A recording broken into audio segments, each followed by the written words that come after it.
Welcome to another installment of video game reviews.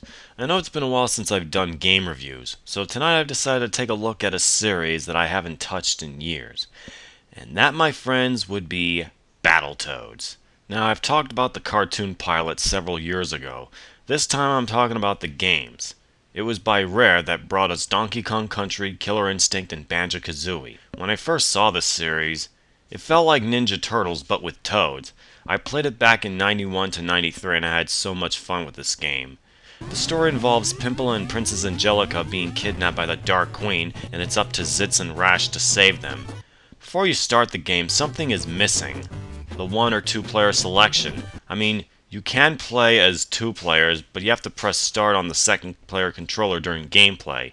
As for the gameplay, it's an arcade style beat 'em up. You trash the shit out of enemies, throw them, and use weapons. I remember the toads enlarge their fists when they punch, grow ram horns when they tackle, and their feet turn into boots when they kick them. That's pretty sweet. There are a few problems I have with this game, is that the first player hits the second player. Wait, what? Oh yeah, it's all coming back to me. I don't know you can hit the second player. Why? That's fucking bullshit! Oh, believe me, there's more. What happens when you die? You restart the stage. And look. Yeah, pure bullshit. Second stage, you go down a hole while making your way through crows and piranha plants. The third stage, you're in a tunnel and it's a pain in the ass while you're hover riding. In the summer of 1993, I had a cheat by using Game Genie to beat this. One of my favorite levels were Surf City and the Snake level. Yes, the game is pretty hard. I heard the Japanese version was pretty easy. There is the Mega Drive version of this game. It has the 2-player selection, which is what the NES version didn't have. The graphics look really nice, but the one thing I have to complain is the music. Sorry, I just can't stand the soundtrack in this version. Minding you, the Battletoads on the NES was the only one I grew up with. I have to admit the 16-bit remake of Wookiee Hole sounded pretty awesome.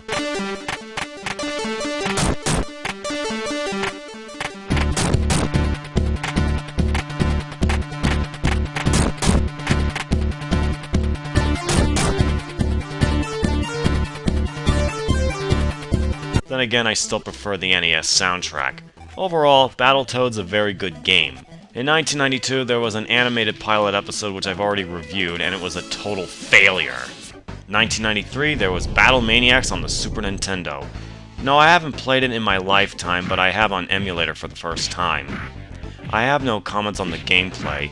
It may be identical to the original, but hey, it works. There are a few new moves, such as the toad's legs spring out and hands turn to cymbals, just like in the crappy pilot cartoon, and I adore the soundtrack.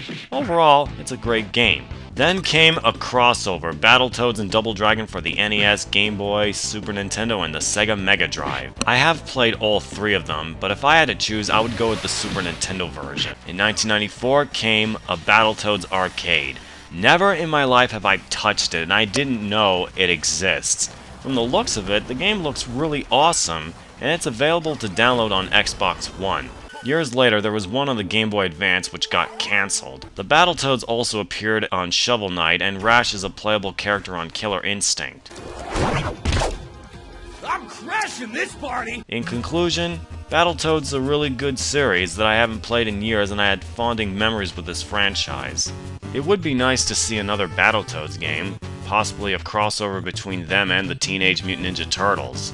Well folks, this ends my installment of video game reviews. Till next time, in the words of Big L2K6, this is Lord Biaco, over and out.